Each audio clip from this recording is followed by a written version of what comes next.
So this makes me think that there are opportunities in the RI space that can offer a different perspective for investors. Do you agree? Yeah, absolutely. There's lots and lots of opportunities because all of these things are happening. You could look at it and say, where do you start? And the world is in a very interesting a very interesting place. But at the end of the day, this is where opportunities come from. And what's important for us is we can actually work with some of those companies that are having some of those challenges to improve the situation they're in. So what might be interesting for your listeners to know is it's not just a case of us staying away from companies that are or have less than ideal E, S, or G metrics.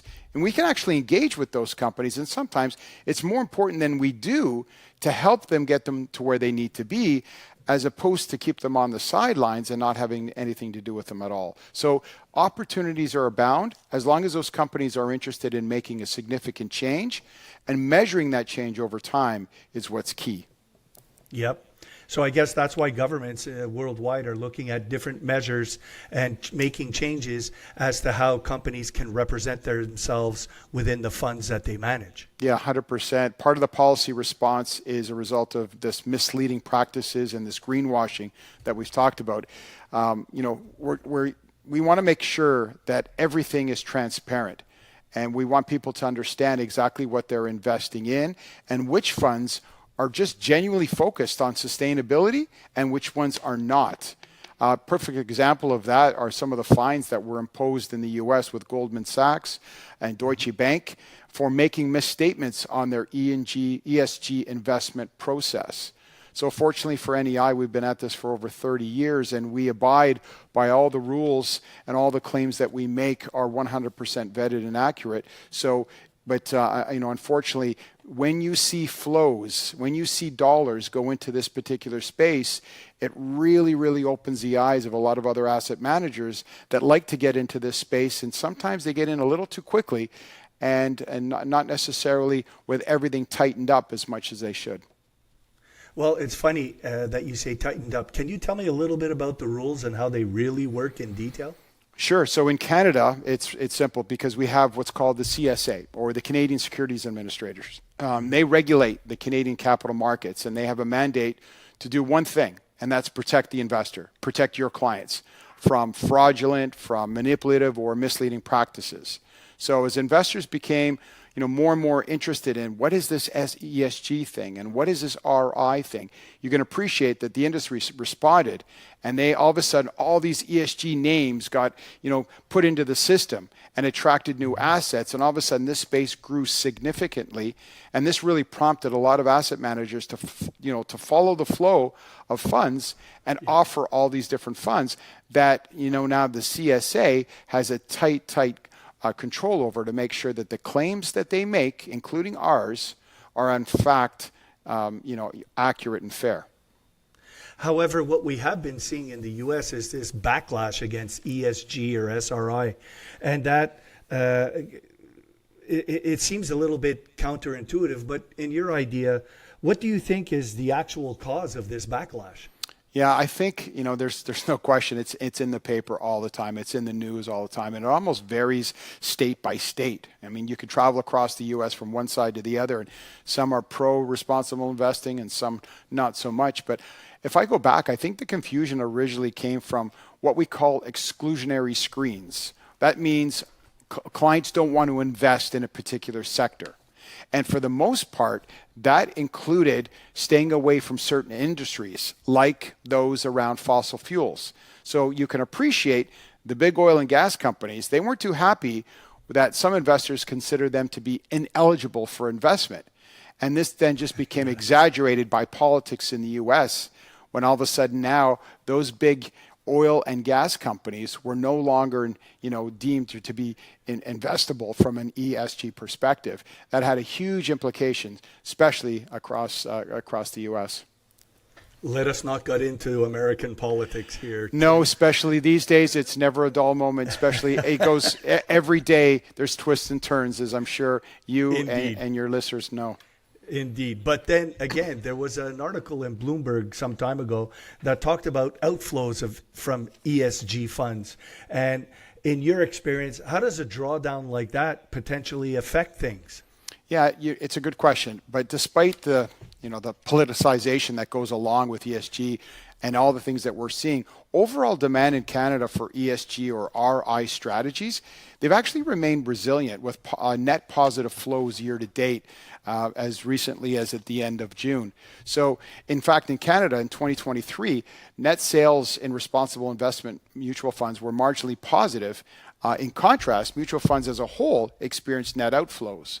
So the point to those numbers is there's still very much a lot of interest in this space as it continues to grow in popularity. Is there cause for concern?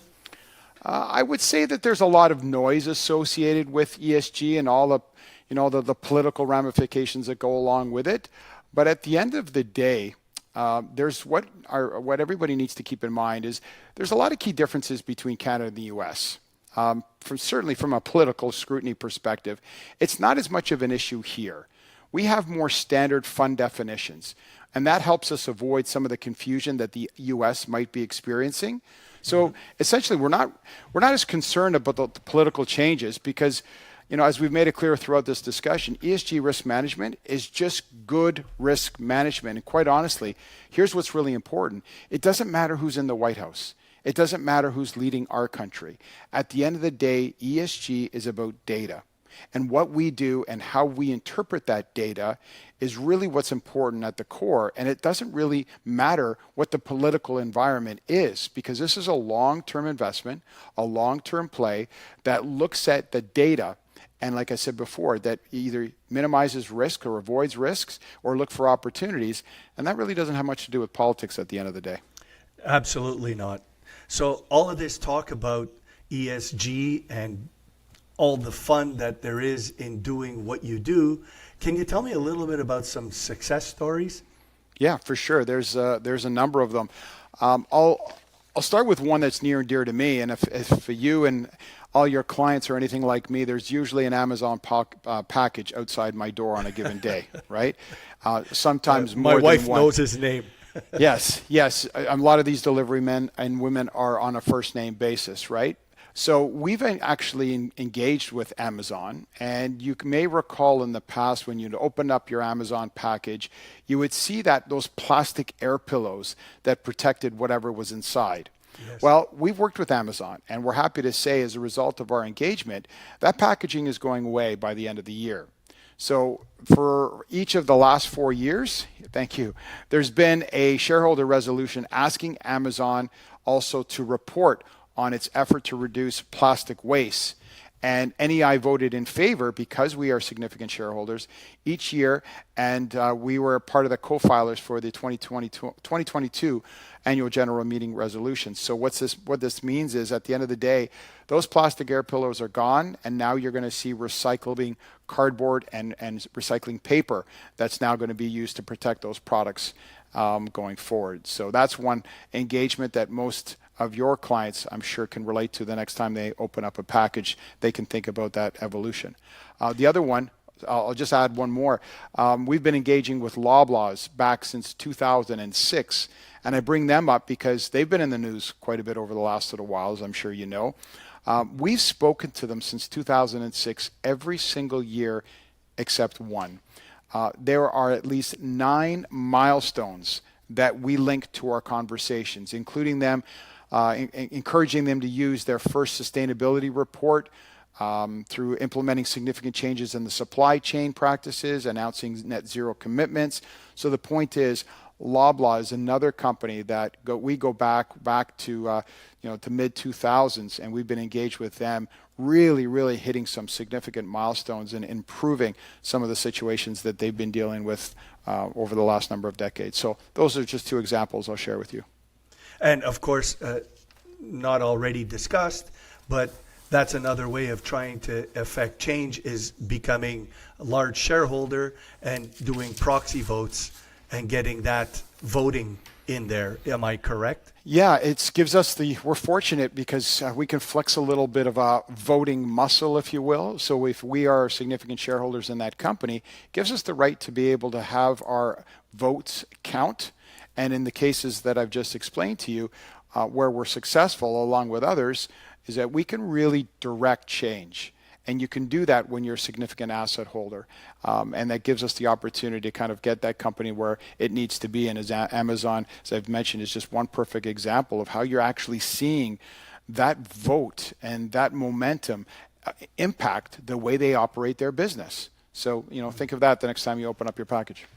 Well, that makes me think that there's a lot of stuff that goes on behind the scenes that we really don't know about. But having spoken to you today, it gives us a bit of an idea. So what, in your opinion or in your view, are some of the long-term opportunities of being invested in ESG funds? Yeah, for sure. So I really would boil it down to two things. Really, it's about broadening our inputs. We talked about data, and at the end of the day, I personally believe responsible investing is all about data, right? Using data or inputs and baking them into the investment decisions that we make.